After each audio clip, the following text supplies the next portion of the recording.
Bom dia, boa tarde, boa noite. Esse é o nosso primeiro webinar e eu não sei em que horas você vai estar assistindo, mas é um grande prazer falar com vocês. Esse é o primeiro webinar de diversidade e inclusão, onde nós estaremos aqui mensalmente trazendo temas relevantes e importantes para a nossa sociedade. Nós vamos trabalhar com os nossos pilares de diversidade. E para dar esse início, com uma grande honra, duas mulheres maravilhosas, que aí a gente já vai falar de gênero, e duas mulheres fantásticas de etnia racial, preta, parda, negra, né? Que somos, eu também. E aqui me incluo para conversar com elas, com uma grande honra trazer hoje. A apresentação vai ser por conta delas, Patrícia Alves e a Eliana Cândido, certo? E aí eu gostaria muito de ouvir vocês e que vocês façam as apresentações. Mais uma vez, uma grande honra estar com vocês. Espero que seja um bate-papo incrível e agradeço imensamente. Olá, começo?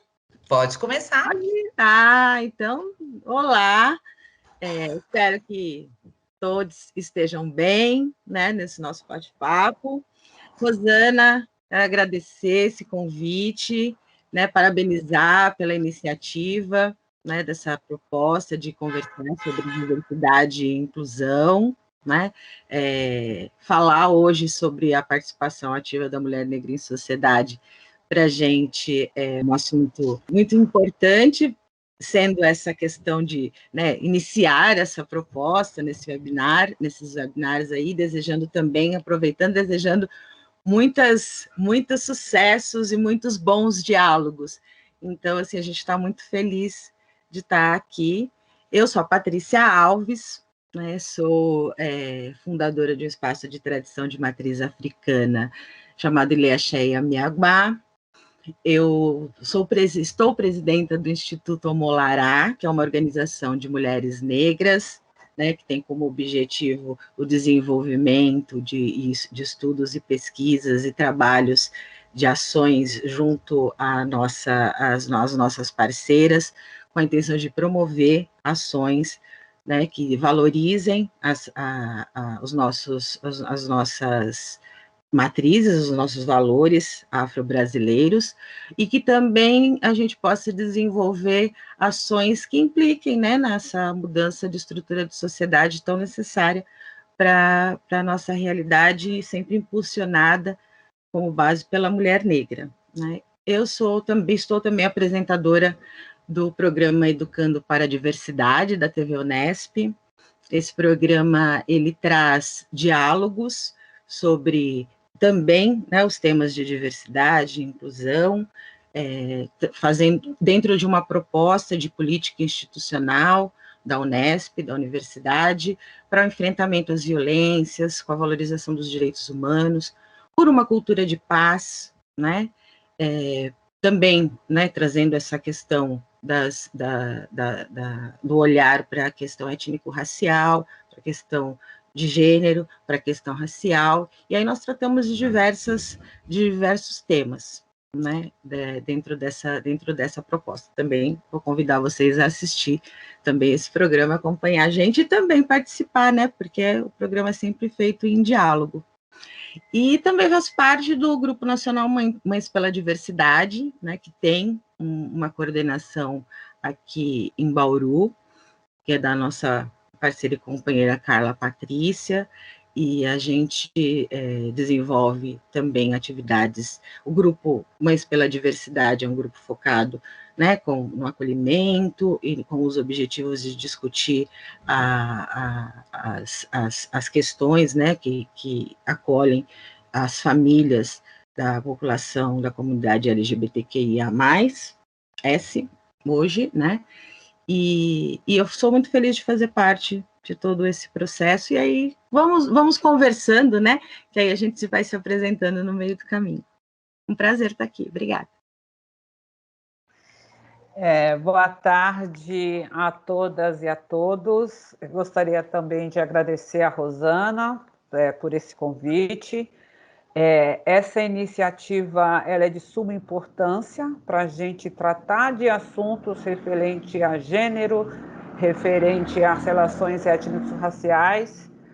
Entendo isso como uma estratégia para que esses assuntos estejam na pauta e, através dessa pauta, a gente desconstruir, né, todas essas violações de direitos, assim, e criar estratégia para superação e enfrentamento ao racismo, fortalecer iniciativas de inclusão, né, e de diversidade dentro desses espaços, principalmente nos espaços corporativos, né, que é um dos espaços onde o racismo ele é mais gritante, é o espaço onde a gente tem o entendimento que o racismo ele causa consequências graves e econômicas, né, para esse segmento da população. Eu sou Eliana Maria Custódio, eu estou falando do Rio de Janeiro. Eu atuo no movimento de mulheres negras desde 1993, e sempre com foco em mulheres negras, né, na questão do empoderamento socioeconômico de mulheres negras e da juventude negra, né, que são dois assuntos que, para mim, são muito caros, porque essa população está na base da pirâmide social, né, no Brasil. A gente assiste aí cotidianamente denúncias de violações, de mulheres negras sendo assassinadas, mulheres negras sendo vítimas de racismo, ou por conta do seu cabelo, por conta do seu estado socioeconômico, a juventude negra sofrendo todas as... Assim, é o segmento da população que mais é assassinado nesse país, que sofre as maiores violências urbanas, né? Então, eu acho que esse diálogo de hoje ele é muito importante e contribui muito com a nossa pauta, com a nossa luta, porque quanto mais a gente falar sobre esse assunto, mais a gente atrai pessoas para estar nesse enfrentamento junto conosco, porque não é um enfrentamento só do movimento de mulheres negras, ou só do movimento negro, é um enfrentamento que ele é de toda a sociedade, né?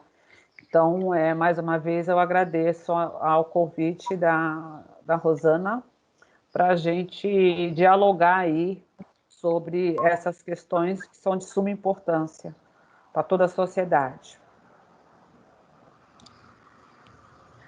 Bem, aí a gente ouviu já nas nossas apresentações, sei do trabalho de ambas, muito relevante. E aí eu já começo a querer entender como é que aconteceu esse encontro da Patrícia com a Eliana, em que momento. Eu sei que a Eliana também, assim como a Patrícia, vocês trabalham também muito com as mulheres, né, numa situação de vulnerabilidade. Então eu queria saber quando é que aconteceu esse encontro, por quê, e quais foram os progressos que vocês viram, já que a gente está falando aí de um racismo estrutural, né? E a gente sabe também que tem um racismo institucional, né? Que até a Eliana estava falando, que a gente percebe isso de uma forma evidente no meio corporativo, né? Quando a gente não vê realmente a representatividade. Que quando a gente fala de diversidade, eu acredito que a representatividade é que muda o entendimento da diversidade, né? Porque as pessoas precisam se olhar, se reconhecer ali. Então, em que momento que deu esse encontro de vocês? Eu conto um pouquinho, você conta um pouquinho, tá, Eliana? Tá ok.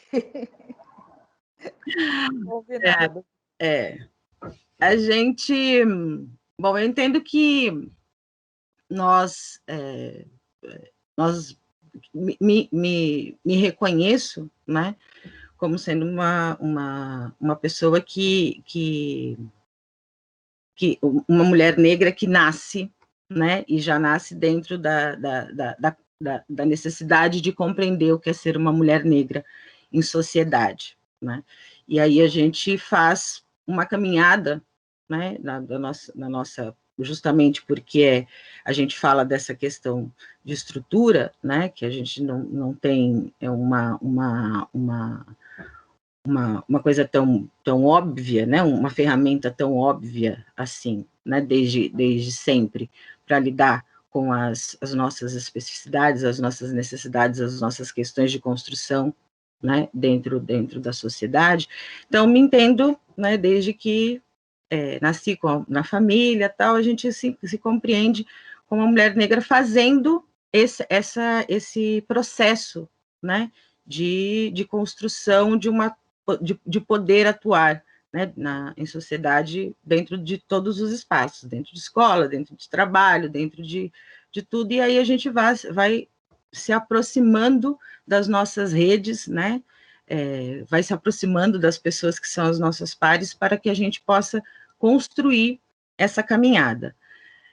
Depois, né, nesse processo de caminhada todo, eu tenho o ingresso na tradição de matriz africana, né, passo por diversos processos de formação política, como, por exemplo, frequentar um cursinho, né, que na época era o Núcleo de Consciência Negra, onde a gente vai fortalecendo essa rede, fortalecendo essas relações, né, e compreendendo como atuar diante dessa estrutura, dessa sociedade, de todas as questões que são impostas para a gente.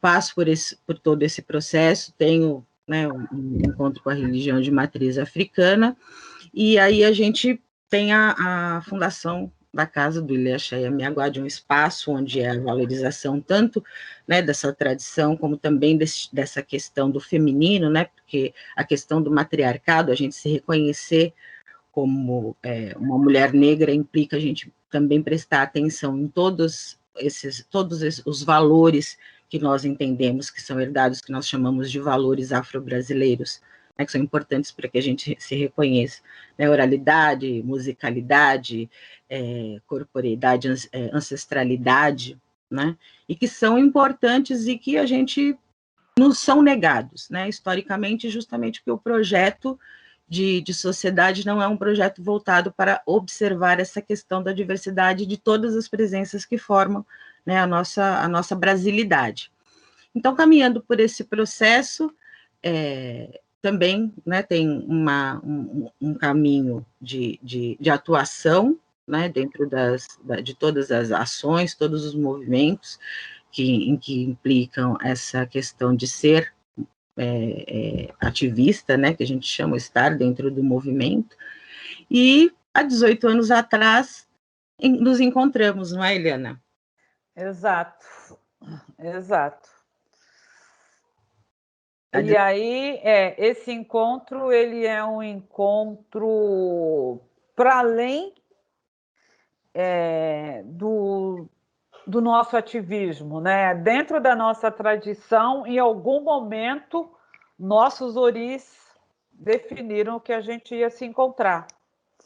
E aí a gente se encontra e começa a perceber que tínhamos várias questões em comum, não só pelo fato de sermos mulheres negras, de religião de matriz africana, mas também formas semelhantes de olhar o mundo, né? A percepção de enxergar o mundo e ver quais são os efeitos e as causas do racismo, como é que a mulher negra é vista dentro da sociedade brasileira.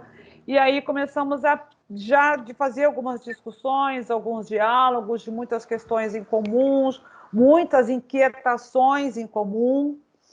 E aí, pensando numa estratégia de construção, de pensar uma outra forma mesmo de ativismo, pensando qual é a nossa potencialidade juntas para transformar essa sociedade, a gente começou a pensar em ações, em atividades de forma coletiva, né? O que é que a gente pode fazer para transformar dentro da nossa perspectiva de olhar o mundo, trazendo muito forte a digital dos valores afrocivilizatórios, né? E transversalizando esse olhar para todas as nossas ações, projetos, atividades e pensamentos, sempre com o compromisso de trazer essa digital para tudo que a gente faz, para tudo que a gente acredita, para tudo que a gente implementa, porque a gente entende que a transformação que a gente quer, ela só é possível através desses processos dos valores afrocivilizatórios, como disse a Patrícia, que nos foram negados, né? Hoje a gente tem muito mais definido dentro do nosso contexto essa percepção, e a gente tem muito um olhar estratégico para isso, e é um fio condutor que não pode estar desconectado de nada que a gente se propõe a fazer. Né?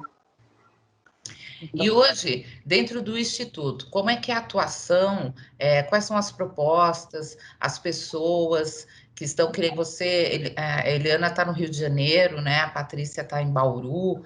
Como é que essas pessoas, elas chegam nesse instituto, a forma como elas podem ingressar? Eu queria que vocês contassem um pouco como funciona toda essa integração dessas pessoas dentro do Instituto.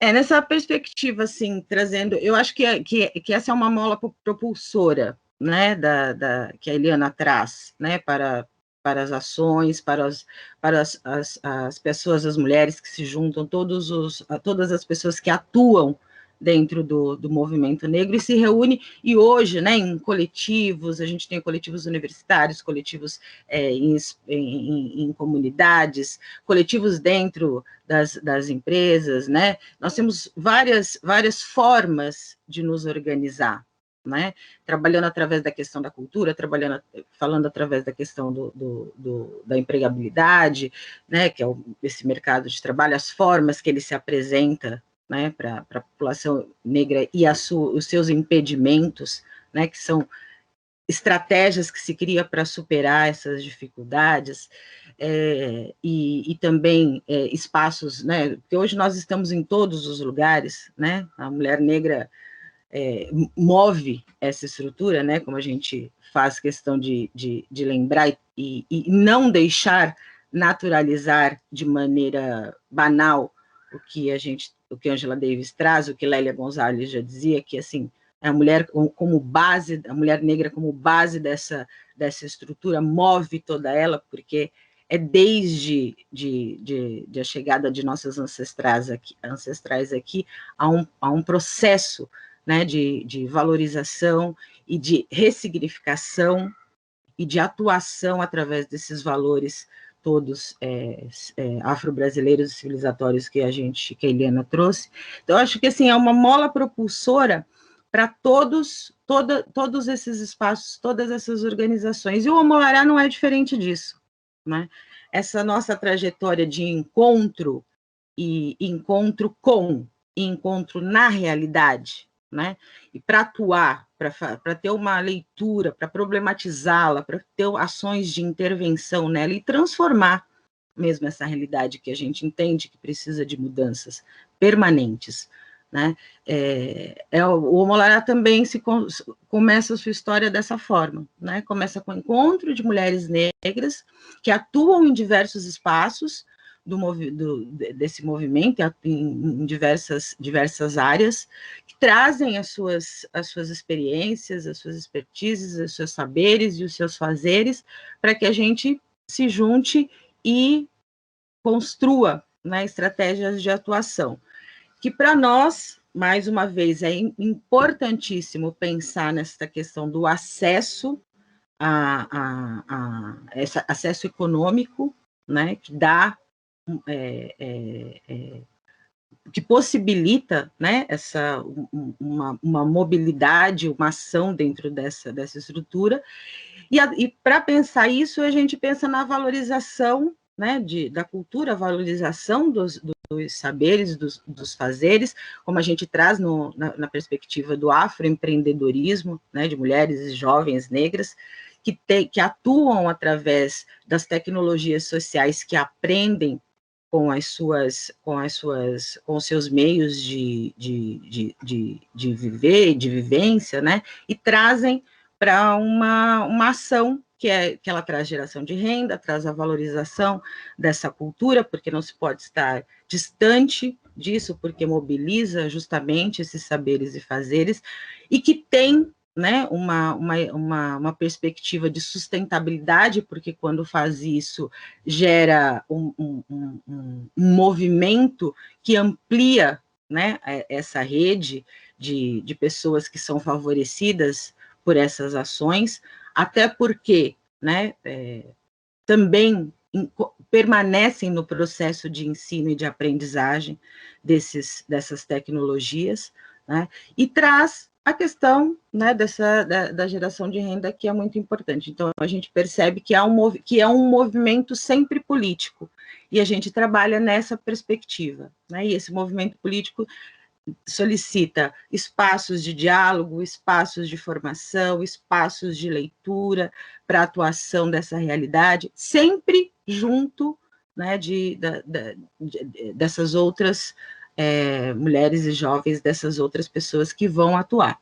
Né? Nós temos a nossa perspectiva de que a construção desse ser mulher, né, ela está em permanente processo, né? Nós compreendemos a necessidade de estarmos sempre dialogando sobre as questões de gênero, sobre as questões de sexualidade, sobre as questões de mercado de trabalho, sobre as questões da cultura, problematizando que é essa realidade, né, que é um projeto, na realidade, de extermínio da população negra, que ele não é novo, né, ele vem aí, o primeiro pronunciamento sobre ele foi dado em 1911, né, no primeiro Congresso Internacional das Raças, por João Batista de Lacerda, né, quando ele diz assim, nós temos um projeto de, em 100 anos, né, exterminar qualquer possibilidade de existir um traço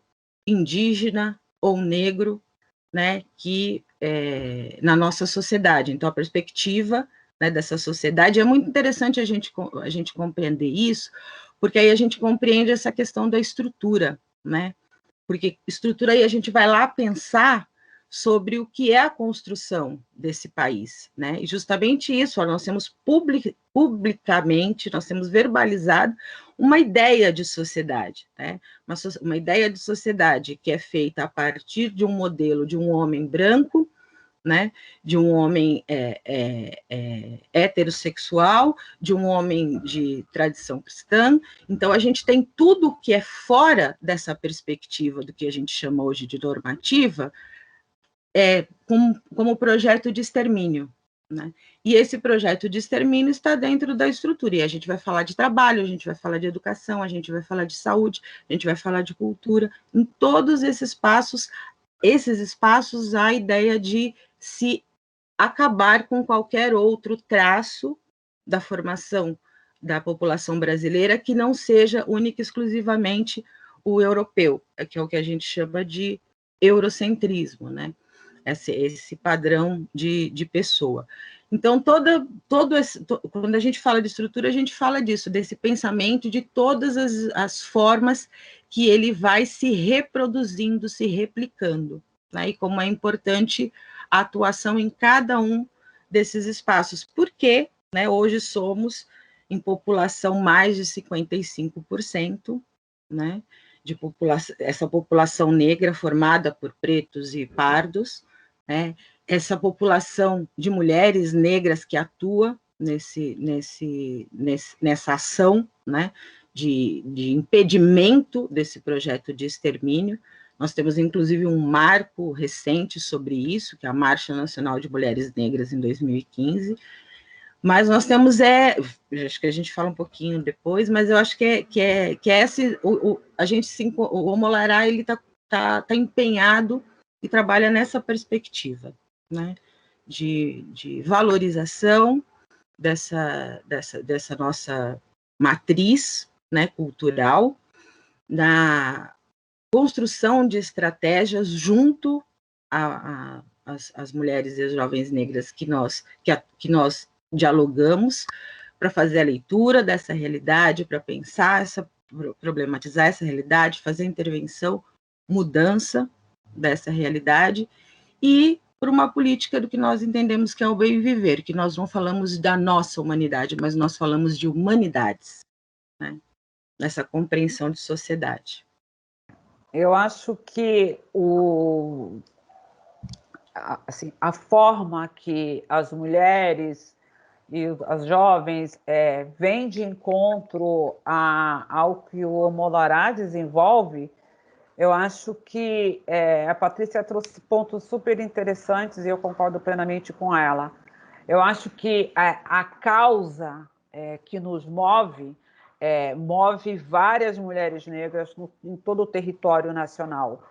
Então, quando você tem uma causa e essa causa é uma causa mobilizadora que fortalece você para o enfrentamento, automaticamente você traz junto com você vários segmentos de mulheres negras, vários outros grupos de mulheres negras que vêm para somar e fortalecer. E aí, além disso, também a gente tem o público que são as mulheres que são... eu não gosto de utilizar esse termo, mas para fácil entendimento, mulheres que são beneficiadas diretamente com as nossas ações. Mulheres e jovens, né, que são beneficiadas diretamente com as nossas ações, através de algum projeto ou algum programa. Então, a gente tem um público, né, que a gente sabe que é o público que a gente precisa atuar efetivamente junto a esse público para transformar, e a gente tem pessoas estratégicas dentro do Molará que têm um poder de mobilização muito forte, articulação muito forte com esse público, onde a gente desenvolve ações diretas para o empoderamento dessas mulheres, dessa juventude negra, através de iniciativas pensadas e desenvolvidas e apoiadas, né, com apoios de parceiros financiadores que acreditam na nossa causa e investem na nossa causa, para que a gente desenvolva essas ações junto a esse público, né?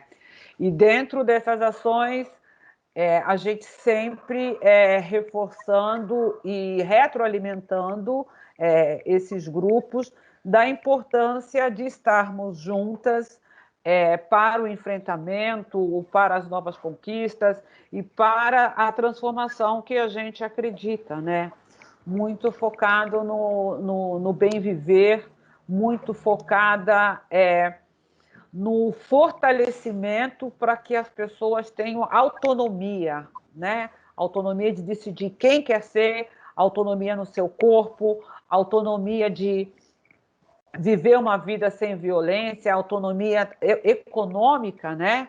E também a gente sempre traz nos nossos processos formativos a discussão como é importante você conhecer a sua história, como é importante você entender como o movimento de mulheres negras chegou até onde chegou hoje no Brasil, quais foram as nossas conquistas, nossas maiores conquistas, e o que ainda falta para a gente conquistar, e qual é o papel de cada uma e de cada um de nós dentro desse contexto, porque é importante também você mobilizar para a causa.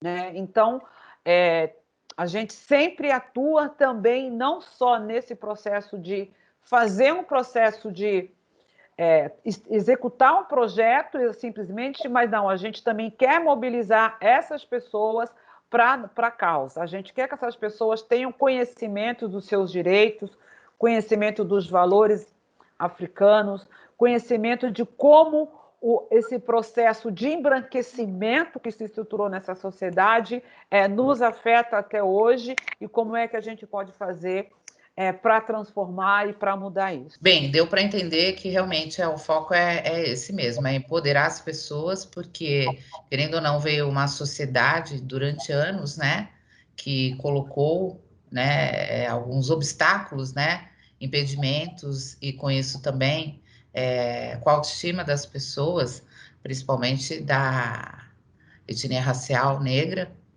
E eu estava lendo um livro, estou ainda, né? Estou encantada, e estou até aqui para não perder nada. É do jurista e o filósofo Silvio de Almeida, né? Onde ele coloca que o racismo é um fenômeno sistêmico, certo? O preconceito é um julgamento prévio, e a discriminação é um tratamento diferenciado. Então, quando a gente olha dentro desse contexto, a gente vê realmente, durante todos esses anos, né, a forma como atingiu realmente a população negra, né? com esse domínio, né, e com esse exercício de querer realmente achar que não tinha um lugar na sociedade. Pensando nisso, eu queria ouvir um pouco de vocês, tá? A opinião mesmo. O que que vocês acham, olhando dentro desse cenário, sobre a lei de cotas dentro das universidades para os negros? Você quer começar, Helena? A gente reveza ou eu começo agora, a gente reveza depois? Pra gente... Pode começar. Bom, eu, inclusive, faço parte de um processo, de alguns processos, né, de averiguação dessa política, né, afirmativa. Com certeza, sou a favor, reconhecendo, porque reconheço, né, porque leio e problematizo essa realidade, da necessidade da gente entender, né, como é que é o processo para retirar, né, qualquer e todo direito de todas as pessoas, né? Se a gente pensa numa universidade pública, né, você, quando exclui, a gente falou que nós somos hoje a maioria da população e nós, pelo racismo estrutural que você diz, né, você trouxe o Silvio Almeida, que explica essa questão sistêmica, essa questão dele se dar, se reproduzir, né, a todo momento, existirem as instituições que façam com que ele se reorganize de todas as formas, né? E aí a gente pensar que num processo de integrar, né, o ensino superior, você passa por todo um processo de formação, né, de educação básica, e que a gente percebe e reconhece que um processo de educação básica que é permanentemente, né, sucateado, que é permanentemente depreciado, no papel dos professores, né, porque não tem a valorização e não tem esses processos de formação que a gente tanto traz como necessidade, como pauta, se haja visto também uma outra política afirmativa importante para nós, que é a Lei 10.639, depois, né, 11.642, que modifica um artigo da Lei de Diretrizes e Bases e traz, né, a obrigatoriedade de falar sobre essas outras matrizes que formam a nossa brasilidade. A 10.639 fala especificamente da questão da história africana e afro-brasileira, e a 11.642 da cultura indígena, né, dessa outra matriz que forma essa população. Então, se a gente pensa que existe um processo, né, de negação da existência dessa população desde o começo da formação, a gente compreende, e que está dentro daquele processo de projeto de extermínio que a gente falou, a gente entende o porquê, né, que essa educação ela não prepara, ou não se pretende, ou não se objetiva preparar essa maioria da população, que é a negra, para o ingresso na universidade. Então, quando a gente fala de uma política afirmativa, de uma política de acesso, de uma política de reparação, né, desse olhar deturpado, desse olhar perverso, como diz Milton Santos, né, para a população, com a população negra, que incute como senso comum uma fábula de dizer, né, de trazer, de valorizar a questão da meritocracia, porque diz o seguinte, né, o ensino é público, não é isso? Se é público, é para todo mundo, e obrigatoriamente é para todo mundo no primeiro momento, depois como ensino superior, e ele continua público, né? E entra quem se prepara melhor. E a gente sabe que todo esse processo dito narrado aqui agora, ele é um processo de cada vez te colocar um passo para trás, né? Ele nunca vai ser uma possibilidade de acesso, né, igualitária, né, quando a gente pensa nessa necessidade de oportunidades, né, ele nunca será.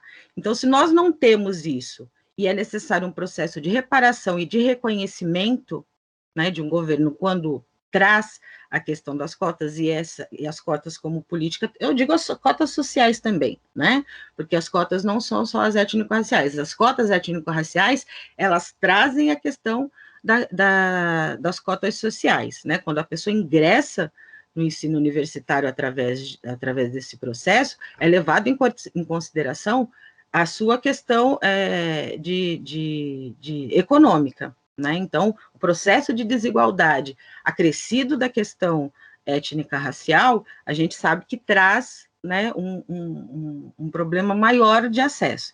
Então, essa é a via. Nós sabemos também que essa população, esses jovens, esses adultos e qualquer pessoa que tenta entrar na universidade, passa por essa questão da desigualdade social e por esse racismo estrutural e vai tendo que criar outras condições, como, por exemplo, econômica, para sobreviver, né? Então, se você pensar uma pessoa que tem uma necessidade de estudar, mas que não dispõe das mesmas ferramentas, hoje, por exemplo, das mesmas tecnologias, né? Para acessar esse conteúdo, para acessar uma forma de se preparar para o processo de avaliação, que é a questão do vestibular, né? E que está de forma escandalosamente desigual a uma outra população que tem acesso, que tem disponibilidade, que tem condições, né, econômicas e emocionais de participar desse processo. Então, é necessário uma ação de reparação para isso. E aí a gente está falando da questão das políticas e está falando especificamente das questões de cotas, né? Então, quando nós pensamos em cotas, nós pensamos na questão do acesso e nós pensamos também na questão da permanência. E a permanência é a necessidade de você pensar que o espaço vai ter condições, vai permanecer com qualidade para o ingresso e para a permanência dessa população, que vai fazer o quê? Que vai implicar em uma mudança efetiva, né, nas questões de ser sujeito dos seus processos de pensar, do seu sujeito dos seus processos de criar e interferir diretamente na produção do conhecimento. Então, veja que isso não é distante de um pensamento de estrutura, de um pensamento político de sociedade, né? Então, e nós temos hoje uma outra questão sobre a política de cotas. Nós temos que existe, né, um processo de averiguação dessas pessoas que se autodeclaram, porque nós temos as fraudes, né? Nós temos pessoas que fraudam esse sistema e então existe uma necessidade atendida, inclusive, pelo Supremo Tribunal, né, Federal, que traz essa e que orienta legalmente isso, para que se faça esse processo de averiguação. Não só as cotas na questão da universidade, mas também nas oportunidades e nas possibilidades de ingressar no mercado de trabalho, né? Hoje eu também faço parte de um grupo de averiguação, né, que é um processo dirigido pela VUNESP e que faz, dentro de alguns concursos públicos, esse processo de averiguação, onde nós também tentamos garantir esse acesso e tentamos garantir essa permanência e uma presença que efetivamente cumpra com a proposta da política. E essa é uma outra política, né, Eliana? Essa questão da política de acesso através das ações afirmativas nos concursos, né? Exato, que é a Lei 12.990 de 2014, né? Que é uma lei que estabelece cotas para a população negra em concursos públicos, né?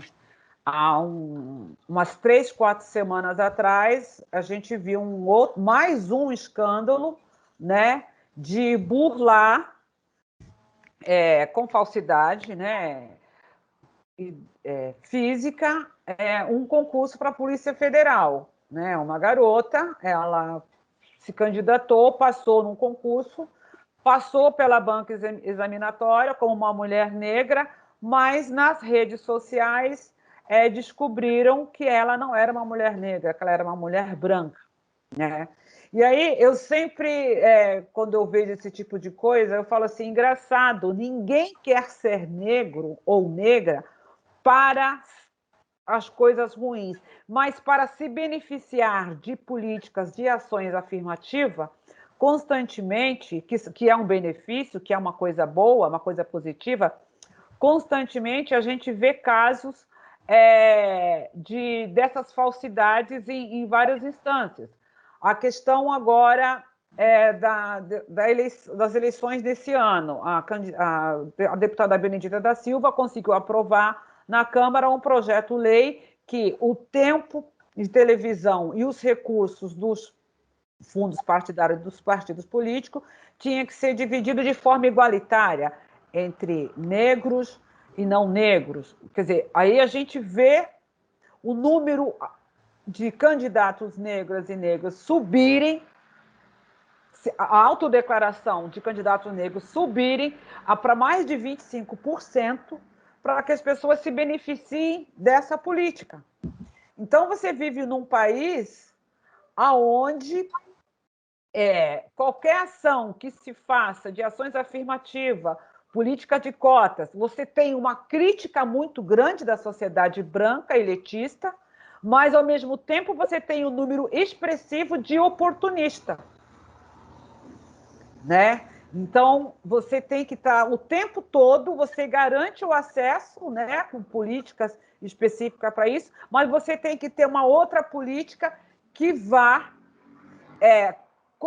ficar sistematicamente olhando para ver se não estão burlando o acesso, né, a esse benefício. Quer dizer, eu tiro a vaga de uma pessoa negra de um processo de seleção, eu sendo uma mulher branca ou homem branco, porque não, eu quero disputar pelo sistema de cotas, mas eu não tenho essa característica, mas eu posso burlar.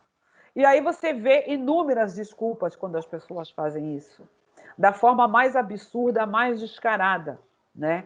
Então, há uma necessidade de ter uma vigilância constante para que, de fato, essas políticas elas cheguem aonde, de fato, precisam chegar, né?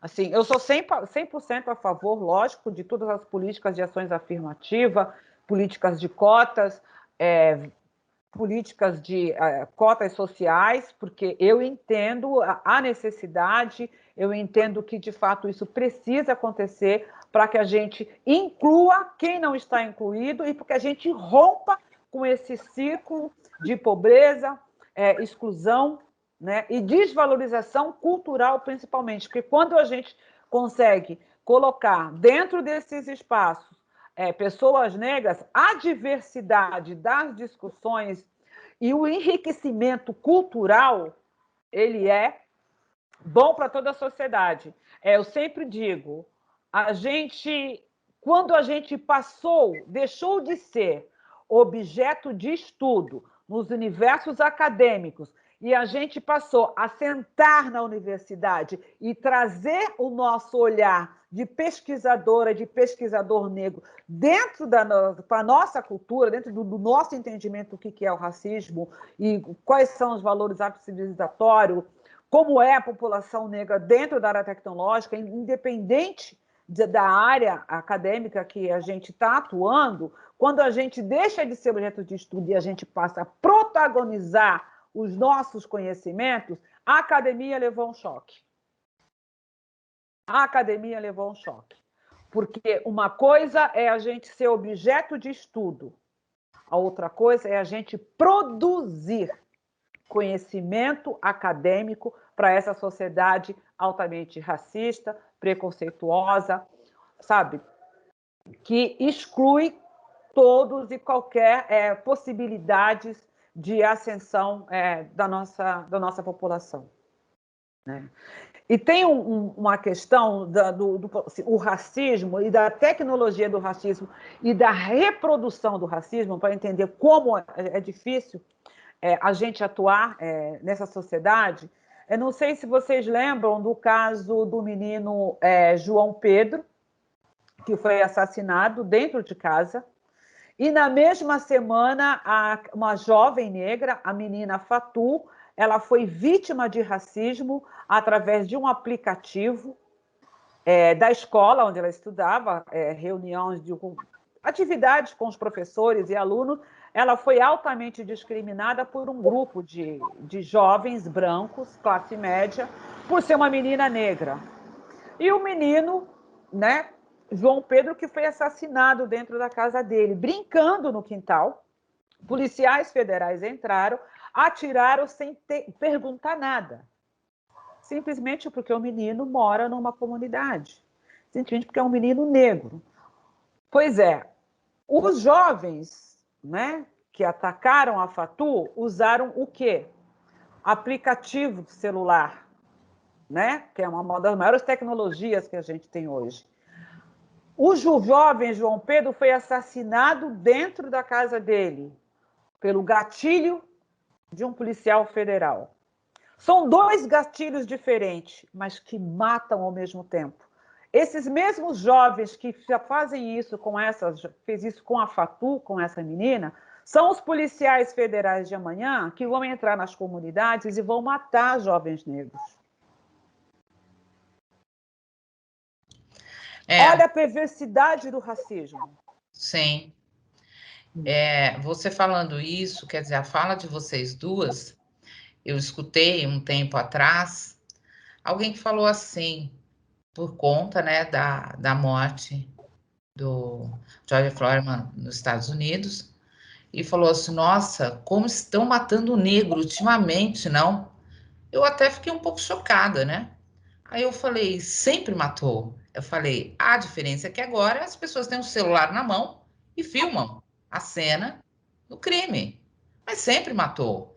E quando você olha quantos negros, mulheres negras são assassinadas, né? No mundo, no Brasil.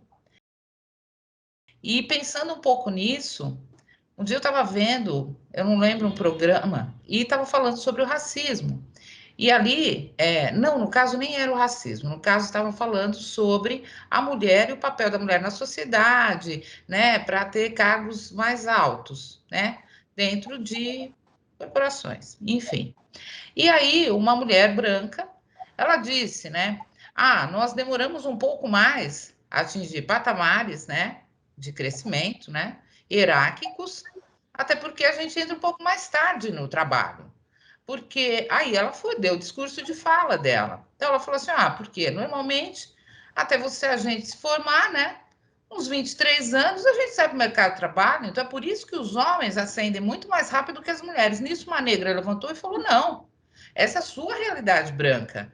Porque eu já comecei a trabalhar quando eu tinha 12 anos. Então, por aí você vê o disparate realmente. Então, assim, há o discurso de uma classe média, né? E aí entra a questão social também, e ao discurso também, quando você fala de etnia racial. Então, quer dizer, trouxe ali dois pontos, são mulheres, né? Mas de etnias raciais diferentes e com perspectivas sociais diferentes também. Porque a outra começou a trabalhar com 23 anos, e a outra falou: não, esse é o seu universo, o meu é outro. Então, olhando dentro disso tudo e com o trabalho que vocês fazem, como vocês olham hoje, o que mudou de fato? Sabe? Quais são os avanços? Porque eu sei que o empoderamento feminino é muito legal. E ele é muito importante, sim, para essas jovens se reconhecerem e elas verem que elas têm poder de fala, sabe? Mas eu quero ouvir de vocês um pouco. O que mudou desse cenário até agora? Eu começo também? Já. Assim, se a gente faz essa retrospectiva, né, das nossas ações, porque nada muda, né, sem ação, né, não existe mundo sem gente, né, como trouxe Paulo Freire, a gente lê a realidade exatamente dessa forma, né?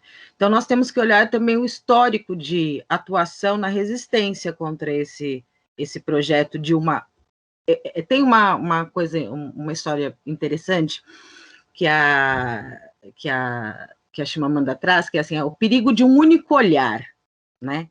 Uma única forma de ver a realidade, que é exatamente isso que você narrou agora, Rosana, né? Existe um lugar onde as pessoas estão, né? As pessoas não negras estão e acham que a realidade realmente é essa, né? Não olham o mundo a partir da sua realidade, a partir do que é a sua realidade, desprezando outras vivências, outras existências e outras formas de se olhar a construção. E isso é uma das coisas que perpetua isso, né? E eu vou trazer o Milton Santos de novo. Essa é a fábula, né, que torna essa nossa realidade tão perversa, fazendo todo mundo acreditar. E aí você está perguntando para a gente, nessa mesma linha de Milton Santos, quais são as possibilidades, né? Todas as possibilidades foram criadas por nós, né? Por nós, pessoas negras que estão pensando essa realidade, uma realidade diferente, que ao contrário desse único olhar que você trouxe, nós pensamos para todas as pessoas, né? Nós pensamos para nós não queremos a substituição, né? Nosso sonho não é ser o opressor, né? Nós buscamos o nosso espaço. Quando a gente fala, por exemplo, das questões dos direitos humanos, é em compreender o que é essa humanidade, né? É entender que nós estamos, quando esse único olhar fala, não reconhece a humanidade de todas as pessoas, né? Então, os nossos avanços são sempre nesse sentido, né? Nós estamos sempre, como a Eliana falou, pensamos em coletivo, atuamos em coletivo, para que essa mudança seja coletiva. Nós trazemos as nossas especificidades, sim, né? Porque existe o racismo e nós precisamos atuar em cima dessas formas dessas tecnologias, como trouxe a Eliana, que ele cria para se produzir, se reproduzir, né? E para se manter.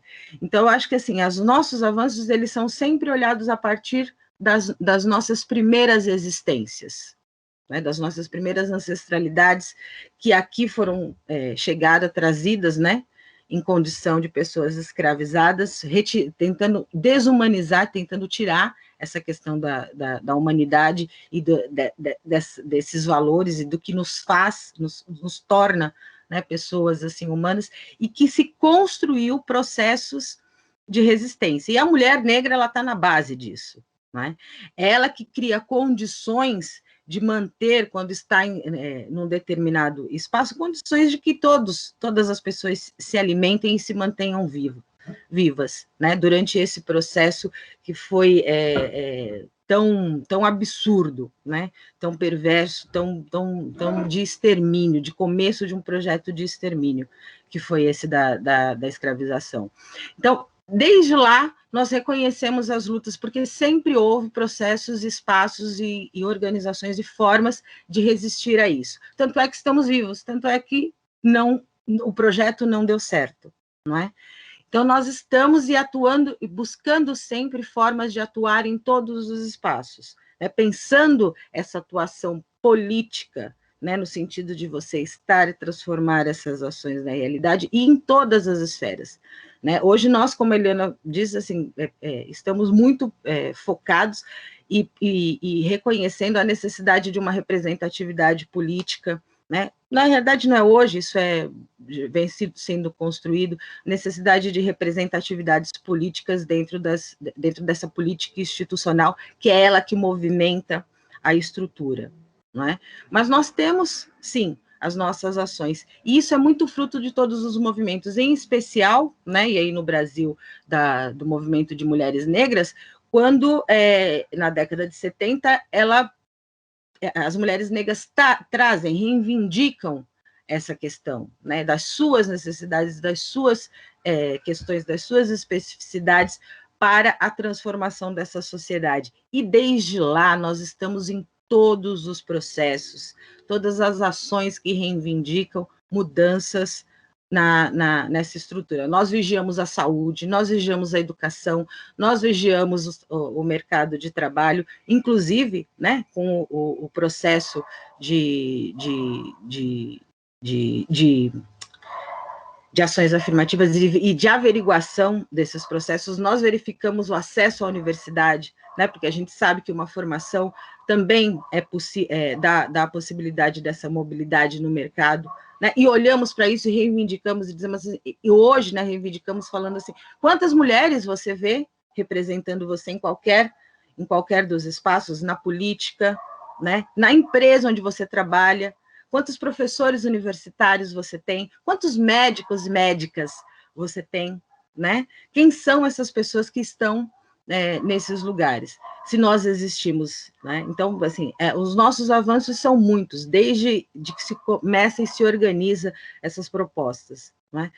Nós temos também como um grande marco, né, hoje, o 25 de julho, né, que também traz e apresenta essas propostas, apresenta essas conquistas, né? Ele é o 25 de julho, o dia na nossa história importante, né?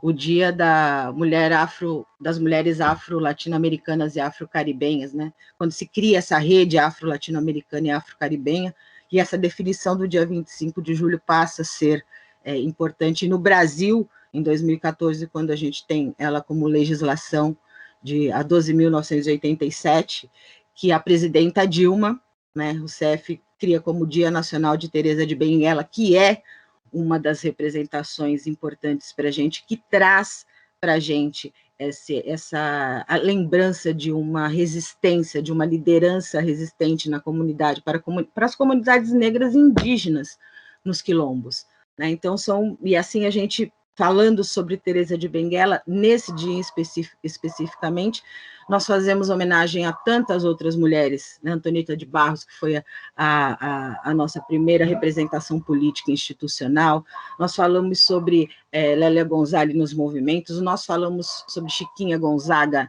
na cultura, nós falamos sobre Beatriz Nascimento, que traz essa questão importante que a Eliana falou, da gente deixar, né, de ser objeto, mas a gente se reivindicar como sujeitos do nosso estudo, da nossa construção de conhecimento, da nossa presença, né, na realidade.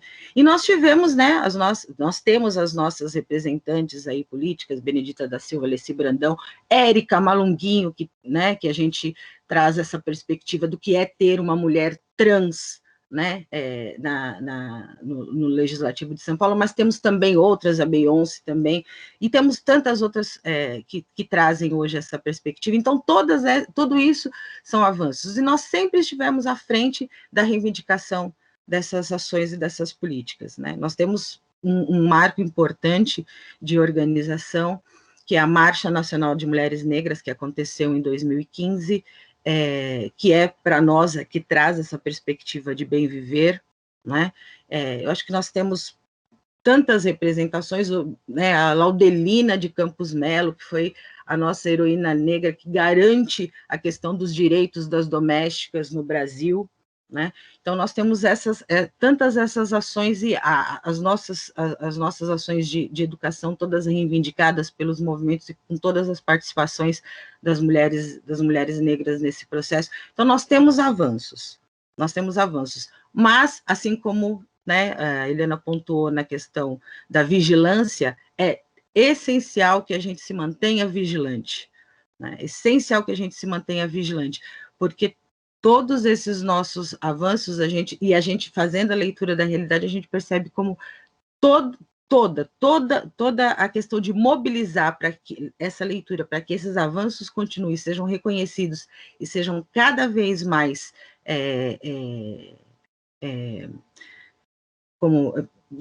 aconteçam de forma permanente, é necessário vigilância permanente. Então, existe a conquista e existe a vigilância. Existe sempre essa questão da gente fazer a intervenção na realidade como possibilidade de mudar como ela é perversa. Ótima fala, Patrícia. Muito legal, gostei. Até pensei, tive umas ideias aqui para a gente pensar nos projetos depois da sua fala, adorei. Então, quando a gente está falando de representação, falando de conquista, mercado de trabalho, o mercado de trabalho, como eu falei no início da minha fala, é o espaço mais perverso para as mulheres negras, principalmente, para a população negra em geral, mas para mulheres negras é mais agravado. Que por mais, assim, somos as primeiras trabalhadoras desse país e ainda somos vistas como mão de obra barata e desqualificada. Por mais que você tenha todo um preparo para o mercado de trabalho, você tenha feito graduação, especialização, mestrado, e você vai para uma disputa de mercado de trabalho super qualificada, o seu salário é inferior, né? Que na pirâmide social a gente vê, em primeiro lugar vem o homem branco, depois a mulher branca, depois o homem negro, e na última linha da pirâmide está a mulher negra, mesmo ela tendo a mesma qualificação profissional, ou em muitos casos até muito mais qualificada de quem está acima da pirâmide, ela não vai receber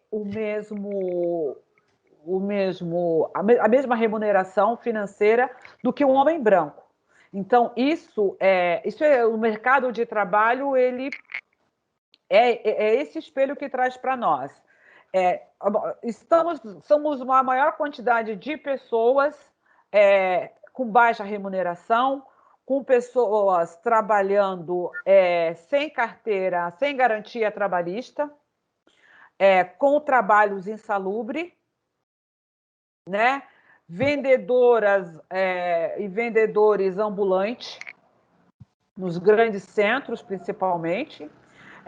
Maior quantidade de mulheres como trabalhadoras domésticas, no máximo 35% sem registro em carteira, né? Essa situação leva a gente num círculo de manutenção da pobreza, você não consegue romper com aquele círculo de pobreza. É muito importante lembrar que nós, mulheres negras, quando a gente consegue um trabalho com uma remuneração acima do que nos imposta, o dinheiro não é só para nós, a gente divide o dinheiro com a família, porque aí é um irmão que não tem uma condição, que está desempregado, algum familiar que você precisa ajudar financeiramente, é a sua própria família mesmo, né? Onde você convive, pai, mãe, irmãos, que você precisa de dar um valor a mais de recurso financeiro no mês, durante o mês, para poder garantir a manutenção da família. Você paga plano de saúde para o seu pai ou para sua mãe. É diferente de uma mulher branca da mesma geração que eu, que tem um recurso financeiro que fica só para ela. E que ela pode automaticamente estar sempre investindo numa melhor qualificação para o mercado de trabalho, que também tem esse peso. A gente começa a trabalhar com 14, 15 anos, né? Começa a trabalhar como babá, tomando conta do filho da vizinha, empacotando coisa no supermercado, fazendo unha, fazendo trança. Não que esses trabalhos não sejam trabalhos respeitáveis, ou se não estou discriminando, mas é a forma que a gente acessa o mercado de trabalho. Deixa de estudar, né? Você ainda tem no país essa cultura do escravagista de pegar a menina lá do interior da Bahia e trazer para o Rio de Janeiro para cuidar da minha filha de 5, 6 anos, aí você traz uma outra criança de 16 anos, essas meninas são violentadas pelos seus patrões, são iniciadas sexualmente pelos filhos de seus patrões. Há um silenciamento disso, né? Então, são formas muito diferentes de acessar o mercado de trabalho que, com certeza, isso vai afetar a sua vida por vários anos. E mesmo quando você acessa de uma forma qualificada, com uma formação qualificada, se prepara para ocupar aquele cargo, você não tem uma remuneração baseada na sua qualificação, porque o racismo, o classismo, a discriminação, né? A estrutura do racismo no Brasil, né? E a institucionalidade do racismo não permite que você tenha essas mesmas condições, né? Então, mediante esse cenário aí que a gente assiste e que afeta a vida não só das mulheres negras, mas de toda a sociedade, o nosso papel também é de trazer essas discussões e de, traçar estratégias para que a gente consiga ir para o enfrentamento, para superar essas desigualdades, né? E quando você fala de empreendedorismo, então, né? Muitos jovens, muitas mulheres negras começam a empreender sem o seu capital social, né? Diferente de um jovem branco que tem incentivo do pai, da mãe, tem um investidor anjo que vai investir naquela iniciativa. E aí, quando você olha para essa juventude das comunidades que querem começar a empreender, a gente assiste muito isso, que a gente atua muito forte nesse sentido, a gente vê a desigualdade do capital social para que aquele jovem ou aquela mulher negra inicie o seu empreendimento, o seu negócio, como estratégia de gerar renda para si, para sua família e potencializar a sua comunidade. A gente tem um caminho ainda a trilhar para a superação disso, mas eu tenho entendimento e cada vez isso fica mais transparente para mim, sim, que a gente está trilhando num caminho construído por nós de uma forma muito forte, e que esse é um caminho de que a gente vai alcançar aí a nossa expectativa de transformação. Né? Fácil não é, mas nunca foi, e o não a gente já recebeu quando nasceu, a gente tem que buscar o sim. É isso. E a Helena trouxe pontuou muito bem, né? Essa nossa capacidade de mobilização, né? E também pontuou cirurgicamente essa necessidade de que nós temos e sempre percebemos de atuação, e de que o racismo não acabar com o racismo não é uma responsabilidade só nossa, da população negra, né? Porque a nossa perspectiva é de sociedade, né? Ele é perverso e ele amplia as questões das desigualdades, amplia as questões das violências, amplia as questões da falta de acesso e de permanência nos lugares, ele adoece toda uma sociedade, né? Ele cria essa coisa do olhar único, do individualismo, né? E ela traz esse ponto que eu acho importante, assim, nós precisamos pensar, e todas as pessoas precisam pensar, e você trouxe, Rosana, a questão, né, pontuou a questão do episódio triste, mas nessa pandemia foi de muita repercussão, de George Floyd, que acontece aqui, que a Eliana trouxe, permanentemente nas nossas realidades, e que existe um posicionamento, né, uma leitura de sociedade sobre isso, né? Então, é necessário que isso que a gente chama de uma luta antirracista, e onde a gente entende,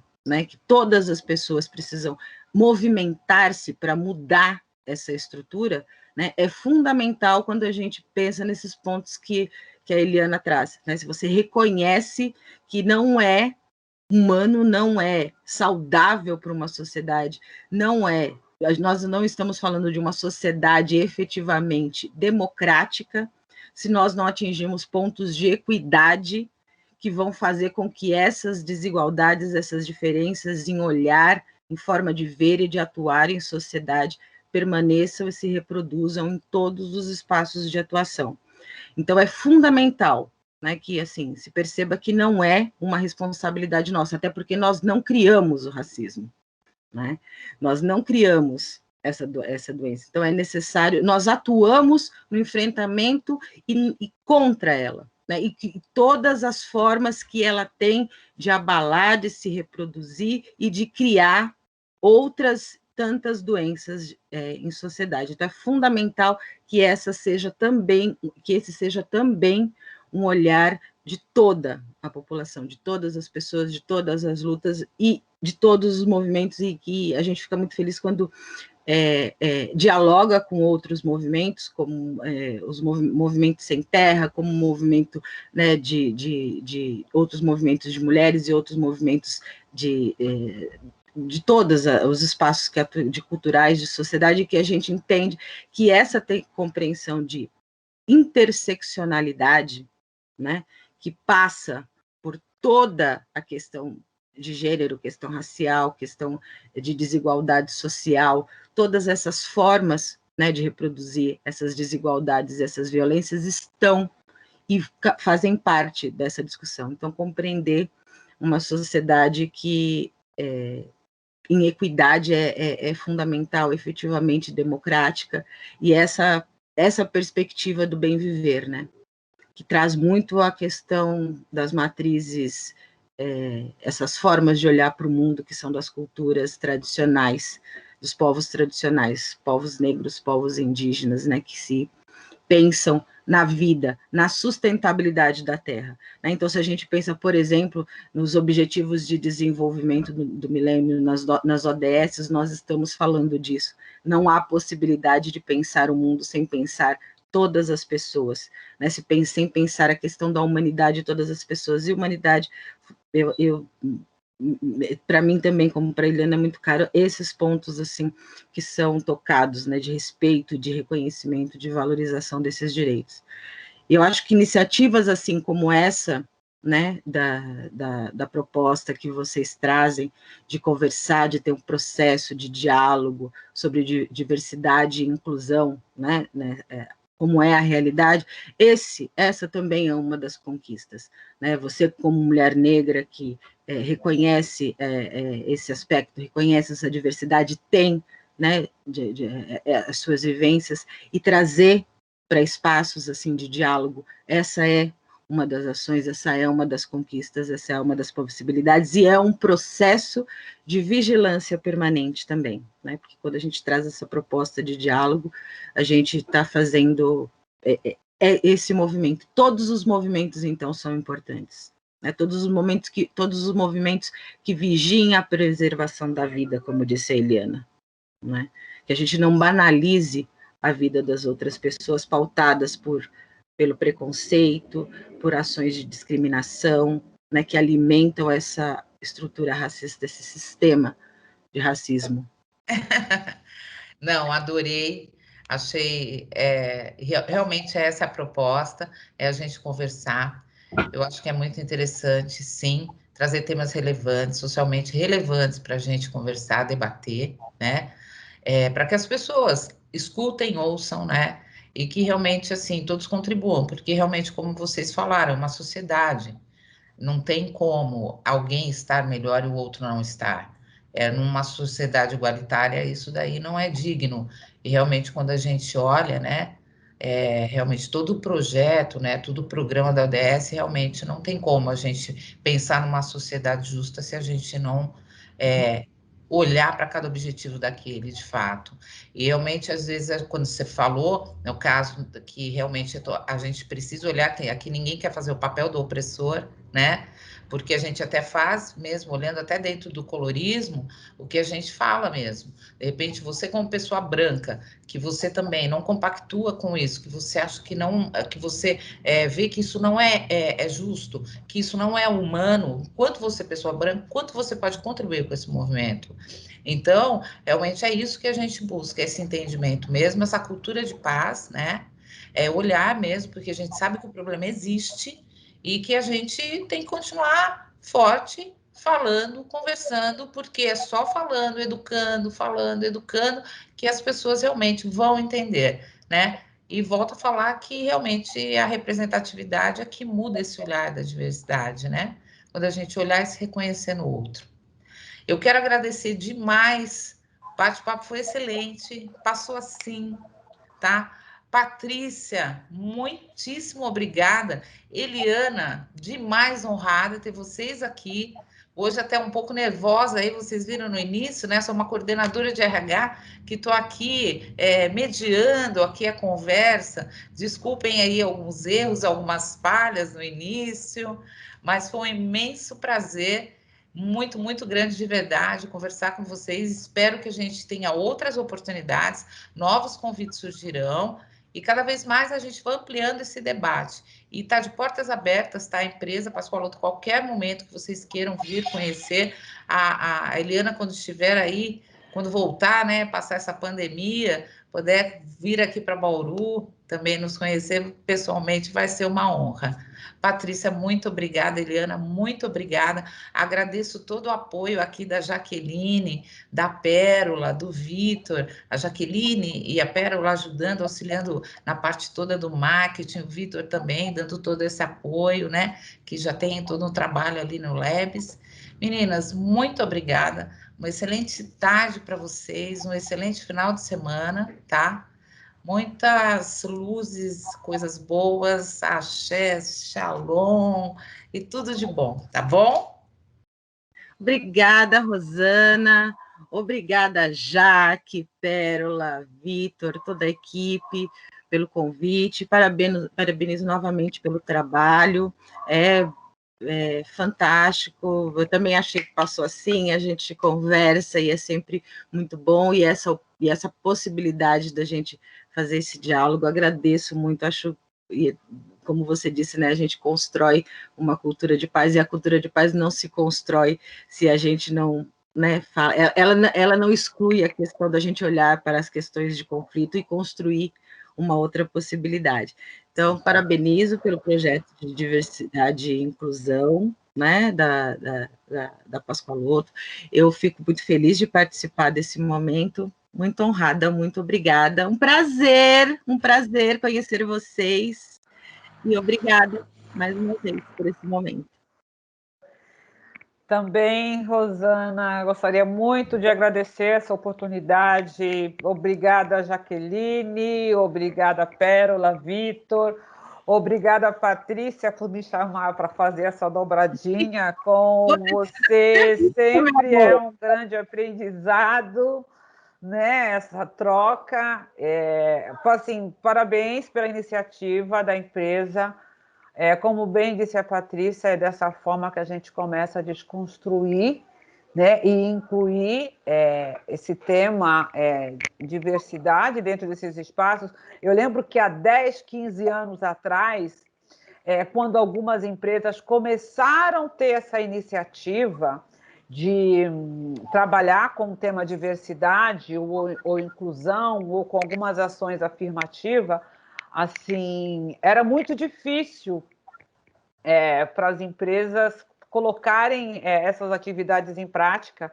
E aí começava muito mesmo pelo RH e com a área de marketing, fazendo projetos, assim, criando programas, né, de diversidade dentro das empresas.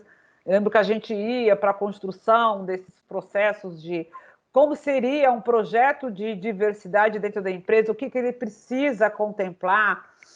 E, assim, muitos diretores resistentes, mas precisava se começar a fazer alguma coisa, e principalmente empresas multinacionais que já vinham com essa cultura para o Brasil, né? E aí a gente era chamada para construir esses projetos, esses programas de diversidade. Então, foi a passos de formiguinha, e hoje a gente já vê uma empresa que está no interior de São Paulo, uma Plato, que já faz essa provocação, né, para a gente, ativista, para vir travar esse diálogo. Assim, isso é um avanço muito grande. Sim, parabenizo aí toda a equipe, os gestores da empresa por essa iniciativa, e o que precisar, a gente poder contar, somos parceiros aí de uma proposta aí de estar dando continuidade nesse trabalho, né, nessas provocações, nesses diálogos, que são fundamentais, né, para a construção dessa sociedade mais igualitária, mais justa, mais inclusiva e mais preta também, né, dentro desses espaços corporativos, principalmente. Sim. Muito obrigada, Rosana. Eu que agradeço. Muito obrigada, gente, por ficar por aqui. Bom dia, boa tarde, boa noite. Não sei a hora que todo mundo vai estar vendo. Um imenso prazer, nosso primeiro Diversificando. Meninas, muito obrigada, viu? Obrigada a vocês. Tchau. Tchau, tchau. Tchau.